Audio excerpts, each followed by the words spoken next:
So I got to go live. Got it. Should be telling you that it's live streaming. So I just agree to that. Oh yeah, live streamed, and I Yeah. just put it on my story. Okay, good. Now your YouTube page is not showing up on it. Should be telling you that. Okay, I'm muting us. All right. So we are currently on YouTube. It's as easy as that. Wow. Look at that. You've not done a single thing, and we are currently on the internet. We're TikTok stars? That's right. So did you remember the choreography? Yeah. 5, 6, 7, 8. Hey, we need to give a sense of wellness on this show. So I need you to shake off whatever just happened there. Let me towel it off really quick. I can't wait. So we will just let everyone know that we are now recording and streaming live on YouTube. So if you are someone who doesn't know who we are a 30-minute podcast hosted by two fabulously gay men, and we are not safe for work. So if you are watching us or listening to us, oh my God, I just fucked it up. What'd you do? Okay, I mean, you haven't done anything on my end. So what did you do on your end? I clicked the YouTube link so I could see the YouTube link, and now it was a little bit of a mistake. So this is some growing pains. Now, if you mute it, but I want to go back to the Zoom now. Well, yeah. So click on Zoom. I don't know how to do that. On the Zoom icon. I can still see you, which is great. I'm glad that you haven't disconnected the call. No, I'm doing it great. Zoom icon.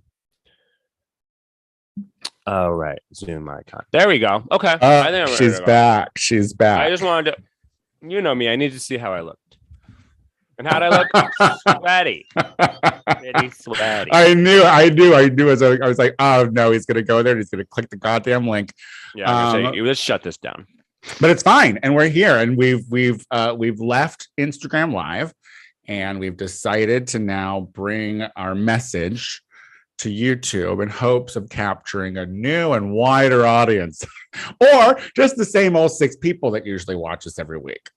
And I know YouTube is excited to maybe get these 6 people on the regular. Yeah. But I will say we need to take a stand and move away from Facebook owned, Meta owned, Instagram to the safe non-spy world. Yeah, I was gonna say I feel like YouTube is just as evil. What's that? We're being thrown off of YouTube. Yeah, okay, well, they're gone. Vimeo, here we come. Maybe that was a better option. I guess we'll see because there's always a Vimeo. But would you like to do a show? I know that sure. You've rallied, and I'm ready to go if you're ready to go. Yeah. I'm realizing I need a new lighting in my room for YouTube since we're YouTube stars. Do you see how professional I am, though? Yeah, you look amazing. Do you see I have the background. I'm lit. You can see all the flaws because here's what I am, America. Flawed. I'm flawed. No argument here. All right. Are you ready to do this? Or do you need another mom? No, I'm just getting my water. So, yeah. One more second. This is all being seen, though, at this point, Casey. There's no hiding this moment because, it's happened. All right. So people have seen you. They've seen you from the neck down. Thank you. Can you smoke weed on YouTube? I don't know. I'm gonna be like. I mean, yes, I agree. I mean, we'll see. Who knows? Who cares? I mean, fuck it. We'll try this once. If it doesn't work, we will go to Vimeo. I know Vimeo. I have an account. You don't own me. We'll see. All right, here we go. Are you ready? Mm-hmm. Hello, everybody, and welcome back to another episode of the Gay Power Half Hour, the 30-minute podcast where we are always putting a little gay in everything. Ukraine, count on it. My name is Tony Soto. That was for you. You know how long? And I am Casey Lai. Thank you. I like how when you do a good one, you then celebrate. I I was because I was just living for your reactions as I was doing it. I was like, oh, I'm gonna put in the house down boots. You did. You really put in a lot of effort for that opening, but also you were so excited. I'm Tony Soto, the brilliant genius of fucking openers and puns. And I'm Casey Lai. You can keep going. Yeah. And Casey Lai is like literally my inspiration. I was like, oh my God, because like I was sitting around. Okay, so we're gonna go right in because I'll tell you how that all happened. Because it ties into one of the things I need to talk to you about. Okay. I was sitting around Shame eating candy when that came to me. I was on a sugar rush. We were talking before we started recording. Now you don't know about the Mars Company and the allegations they have and how they're currently in court because they're accused of having slaves make their chocolate. Have you Willy Wonka's fucking slave laborer? I was going to ask. One, I was unaware. Two, are you sure they're not just talking about Oompa Loompas? And I'm sure they signed up for it. They've always seemed they seem like they were in it for the work. Yeah, they were like happy workers. They're like, thank you. Or they seemed like they seemed grateful. They seemed grateful. You know, Willy Wonka wasn't yelling at them. But it's not them. There's actual slave labor. Slave labor, yes. So they're in court, and so I do try to. I consider myself knowledgeable consumer. Like there are things like we talk about. There are places that I don't eat, like because I don't want them to take my gay money because they don't necessarily deserve it. Mm-hmm. Now, I've always liked M&Ms, but they're not like. They're not like my go-to candy. Sure. You know what I mean? Yeah. And so like, if you knew they're in this trial. And so like recently they released new shoes on all the new M&M characters, I guess. I don't really know what all they did, but like they took the high heels out and put her in a sensible wedge. The green one, I guess, the sultry one. They turned her from a slut into just like a sturdy lesbian, I think. Yeah, but listen, being a slut is hard in those kinds of shoes. Sometimes a slut can wear just sensible shoes. I don't understand why sluts have to always put on those like painful shoes. Is it bad enough they're getting their cooches pounded constantly? She's a sensible slut. Exactly. So anywho, that was like not. There was a lot of.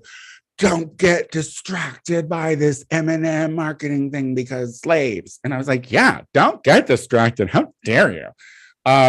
Now, fast forward to me moseying through the grocery store when I look over and see a bag of Skittles. Now, Skittles, if you know me or listen to me, you know that when Skittles changed the lime flavor green to sour apple, I kind of lost my shit. I didn't like it. It bothered me because sour apple doesn't belong with that bunch of fruit. So there was a bag and it's like, oh my God, these greens are limes again. And I was like, yoink, snatch that shareable bag. I wasn't sharing that shit with nobody, Casey. Nobody. So I'm sitting around thinking of like clever puns for an opener so I could like impress you. And I'm like, wait a minute. Who the fuck makes Skittles? Mars Company.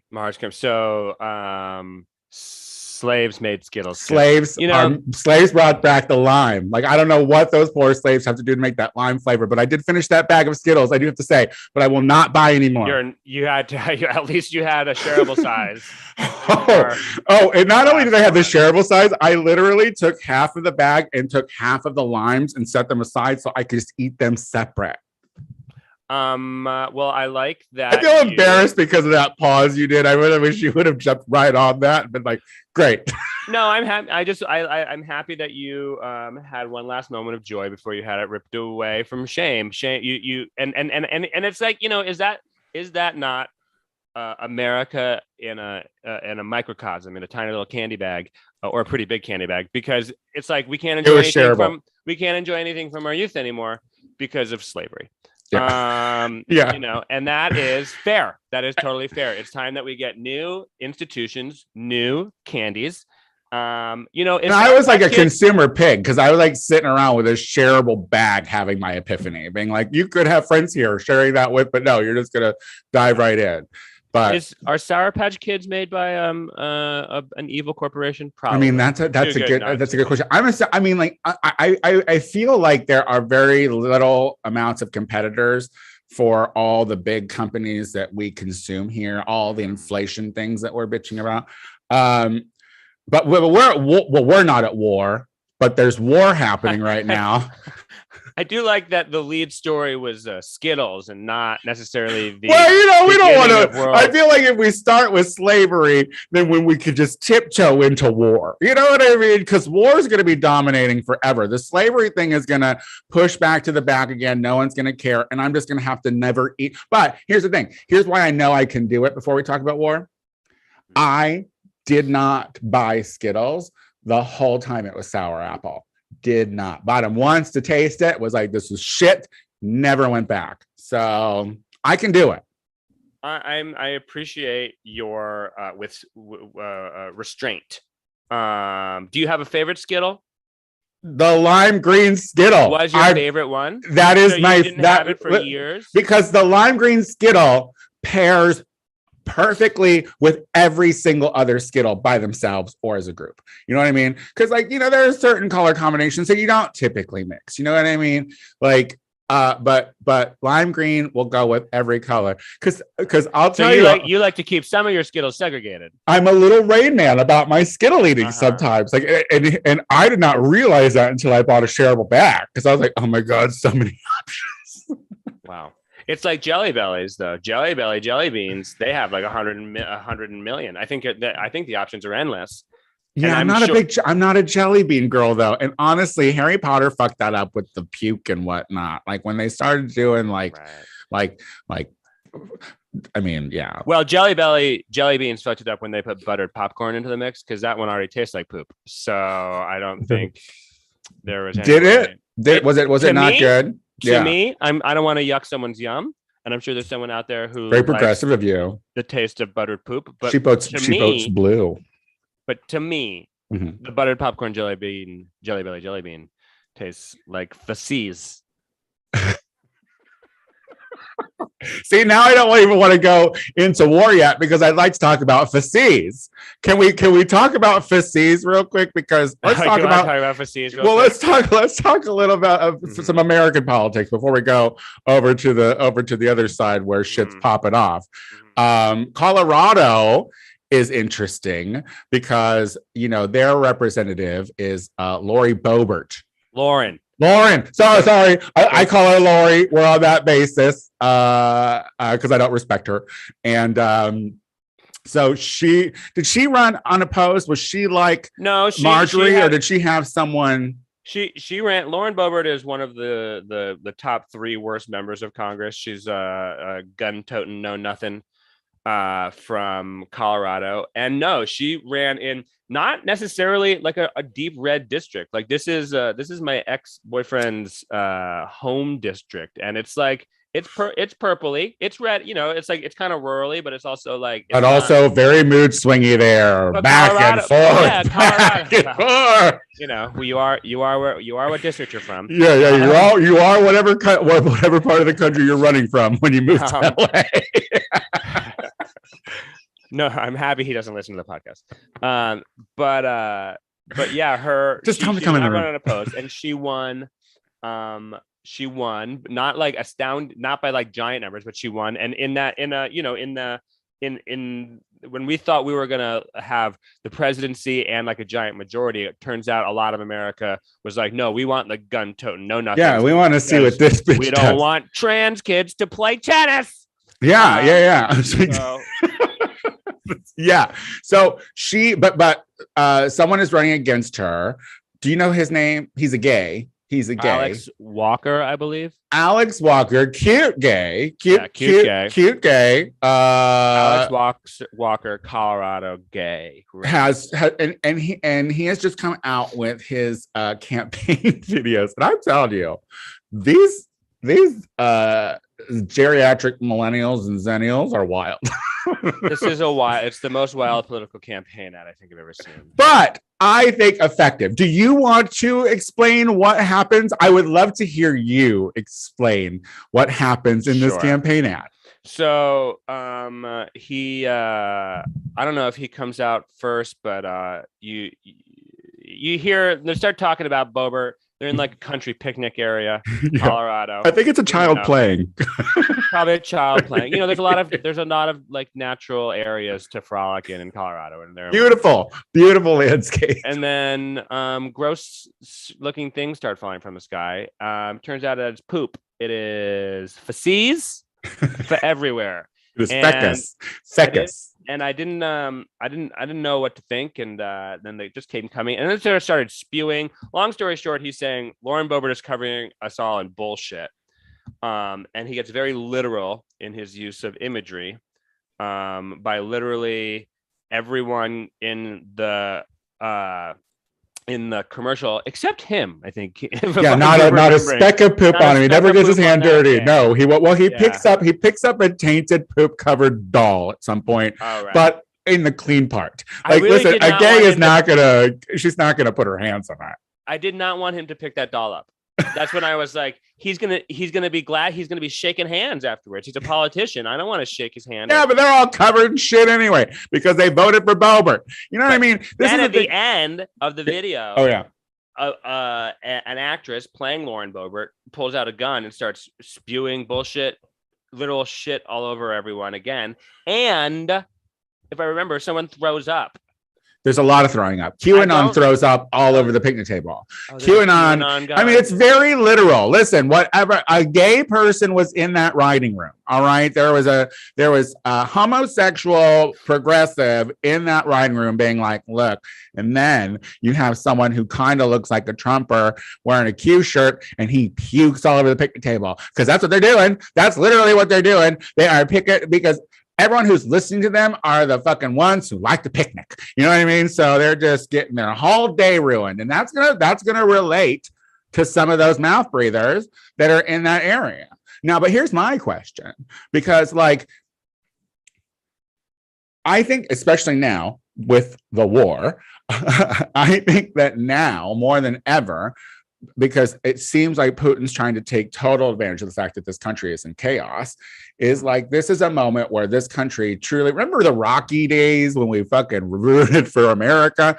This is a moment where we need to be like, look, put whatever you feel about like bathrooms and fucking gender and everything, just put all of that down for like 1 second when it comes to your voting. When it comes to your voting, vote blue, because the only way we can get a handle on it is if we have more years to be in power. And I just don't know if that's going to happen. Well, all right. Are you ready to jump into, because I could talk because there's two things there. Yeah. I'm ready. I think one, there's a war in Europe for the first time in decades, which is bad. But also, I mean, I'll just respond to what you're saying. It's like, I think that this will be an interesting test for America, because Putin is using America dysfunction as a reason to push through and try to get away with whatever he wants to get away with, because this country can't do anything, and democracy has seemed to be pretty handicapped over the last decade plus, because it's becoming so factionalized and tribalized, and it's not about America against other places, which it's now about us against each other. But I do think the one potential, I don't even know if it's a silver lining, but I think this is the war and how we confront Russia will show the first cracks in the Republican Party since Trump took over completely, because there is the Trump side and the Josh Hawleys and all of them who say Putin's great. He's anti-gay people, which we love.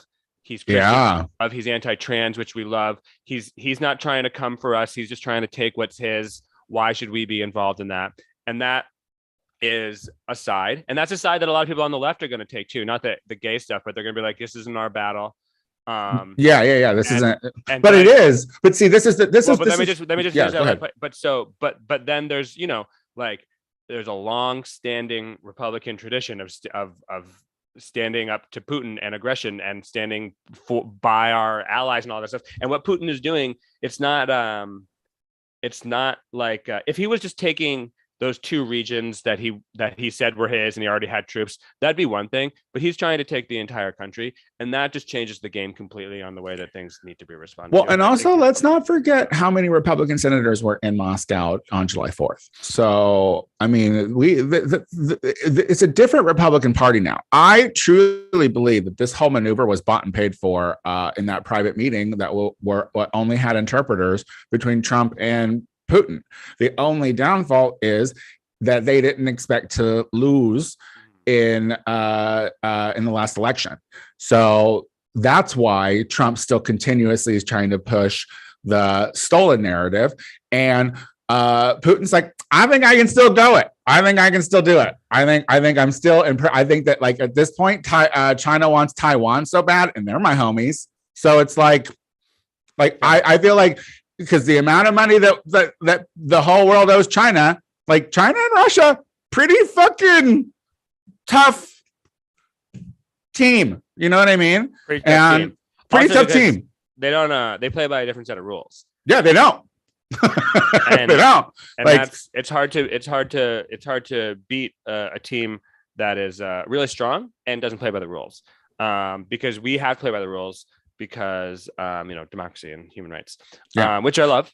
Yeah, don't get me wrong, super love. Yeah, and it used to be, despite how fucked up our side was in various ways, America at all, it was clear that the other side was always worse.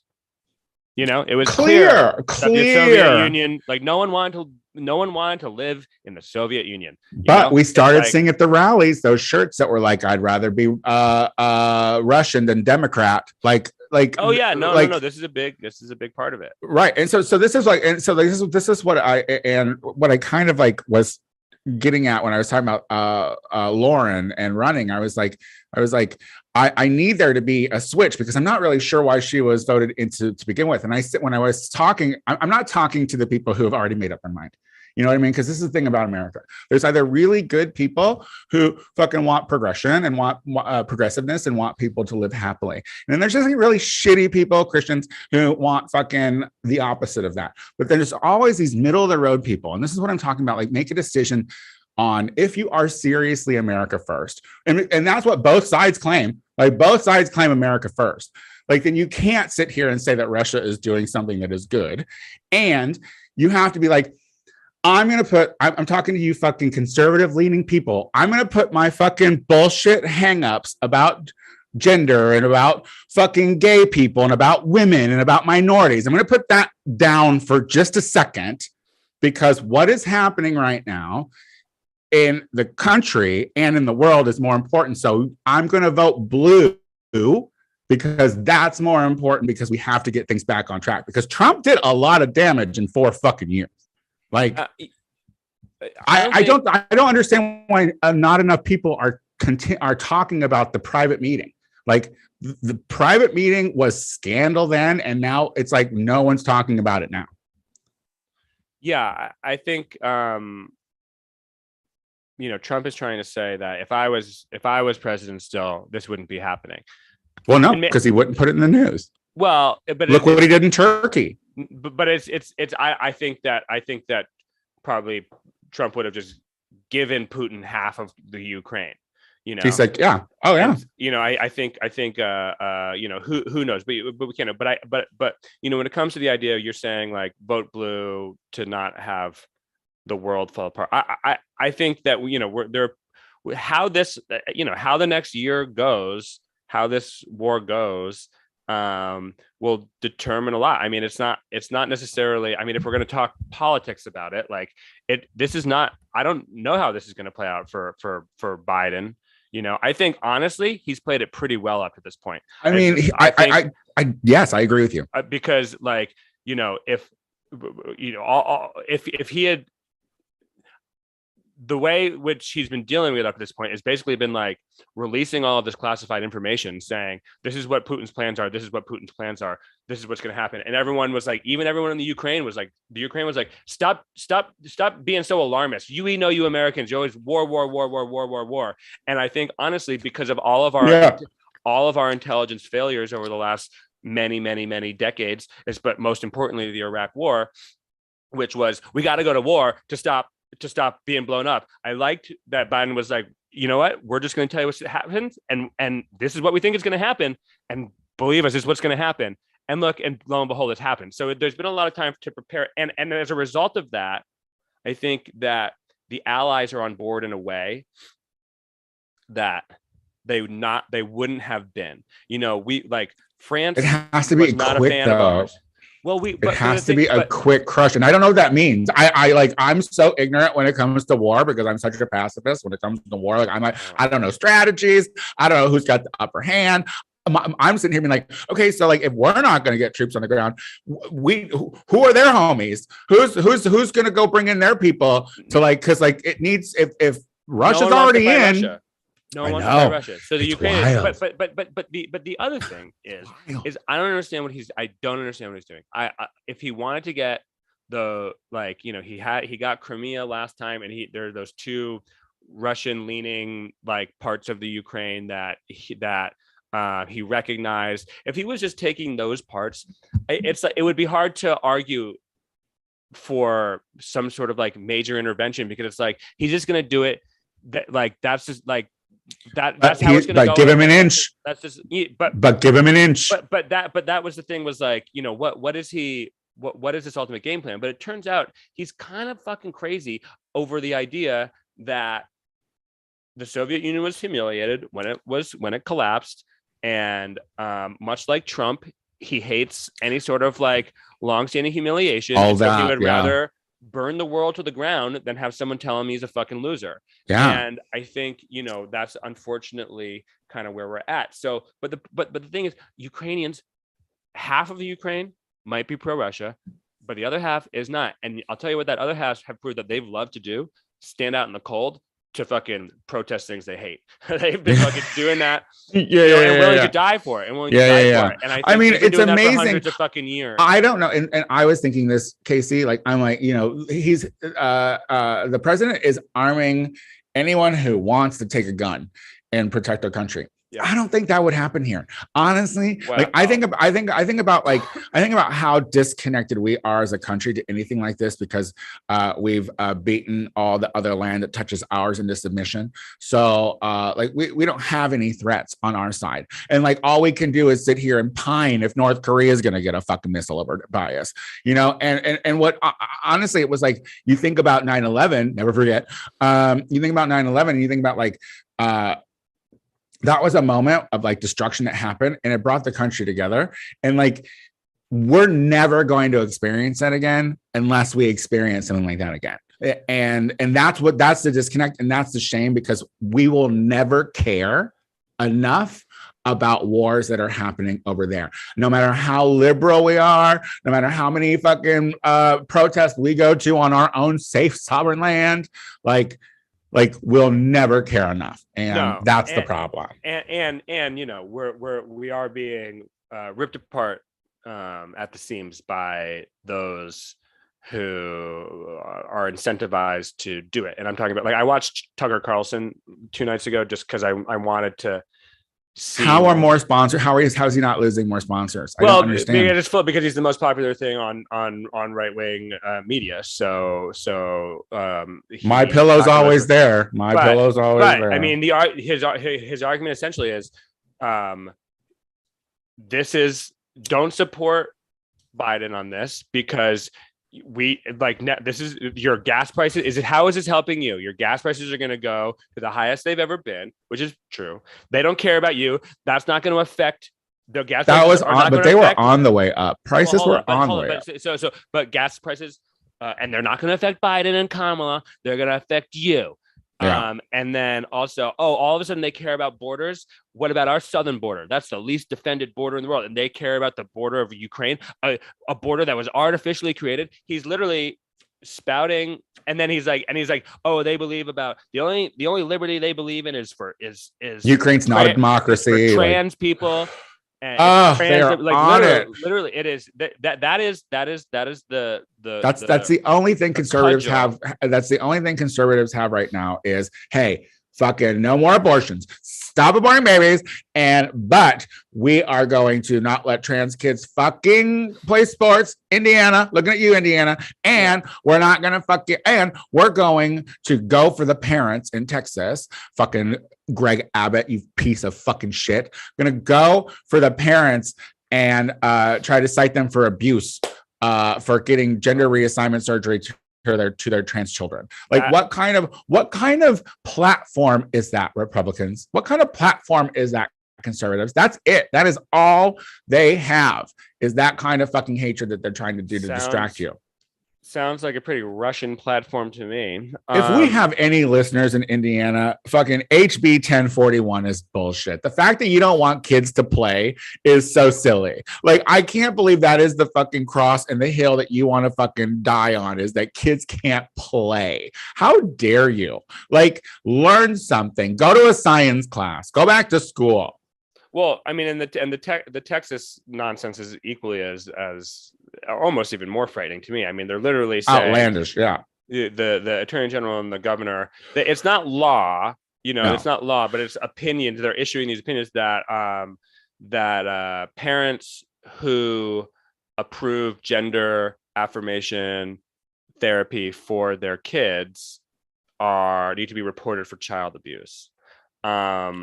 Which is insane. Also, if the Texas abortion law continues to be upheld, which it will, you know what not being able to kill these babies means? More trans kids. So they're going to have to deal with. Yeah.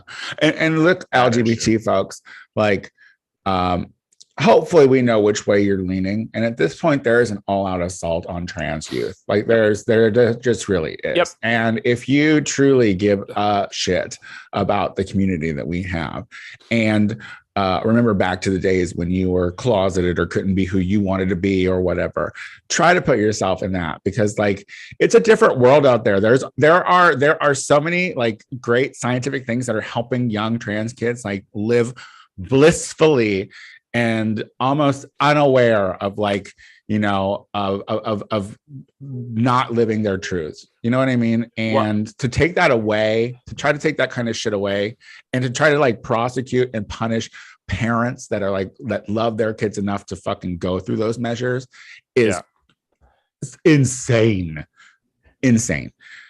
It's insane. And I feel like, some of the best moments in my life of when I've been called out for my bullshit. And some of my bullshit has involved like not seeing not seeing other struggles, because I got mine, in a way. And I feel like that needs to be something that everyone thinks about, is like just because things are going good for you, someone, especially for LGBT people, or a lot, I mean, mostly G's and L's and B's. Yeah. L's, G's, and B's. But, yeah. A lot of people did a lot of work to make you feel comfy cozy so you can ignore things. And it's time to remember that other people don't have that luxury. It's just so crazy. Yeah, it's wild. And also, before we go, because we are at the end of the show, I gotta get it in, because so recently in the news, apparently there's like hundreds of people who are now going to hell who didn't think they were going to hell because a priest messed up some words in the book. And you're given the book. I don't understand why. I've never seen a priest that hasn't had a book, I've never seen a priest wing it. You know what I mean? Their head's always in the book. It's always in the book. And it's all the same book. It's all the same book. And so they got him wrong. And so now the Vatican's like, well, you got him wrong. So all those people have fake baptisms. And there's a priest who's trying to correct the business, because there's a lot of people going to hell. And I just want to say, it's all make-believe anyway. You're not going to hell. Like, just let it go. If you're one of these people who didn't get baptized, take this as an opportunity to be like, oof, dodge that bullet, and go join some other religion that's a little more interesting and a little less kiddie fiddly.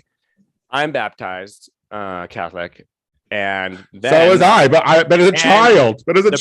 And the priest who did it ended up going to jail for diddling kids. So There are worse things that can happen than not being properly baptized, is all I'm saying. In the Catholic yeah. And for me, honestly, the idea of an eternity in hell seems a little cooler than like actually going through the trauma of having my pee-pee touched by an ugly old person.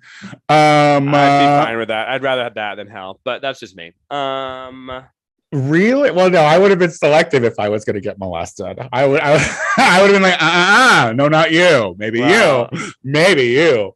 But pushing the boundaries of what's possible on YouTube already. Thank you, everyone, for tuning in. We've come to the end of this. Casey, do you want to tell people where they can find you on the social medias? You can find me at KCWLEY on Twitter and KCLEY on Instagram. Venmo, Casey-LEY. And then I'll be in Sacramento in March at the Punchline, the weekend of the 18th. So that's the capital of California. I'm going to say hi to Gavin. Maybe she'll come. Maybe he'll take me to French Laundry and we won't wear masks. And just listeners, I'd like to give a personal shout out to my good Judy Casey here because she's ill. And she did this 30 minutes. Bring it up. She made me miss the view, but she did this sick, and I appreciate her for it. If you enjoy the Gay Power Half Hour, then please go to our iTunes page and subscribe to the show, rate the show, leave a comment, and now subscribe to our YouTube page. And you can watch this. It's typically on Wednesdays around 1 or 2 p.m. Pacific, but who knows? That's never guaranteed. I'm the Tony Soto Show on everything that is Instagram, Twitter, and Venmo. And if you want to catch me again on Zoom, I'm back on the February 28th for the next Queer Slam. So follow Queer Slam on Instagram, queer.slam, for information on that show. And we'll be back again next week. So bye.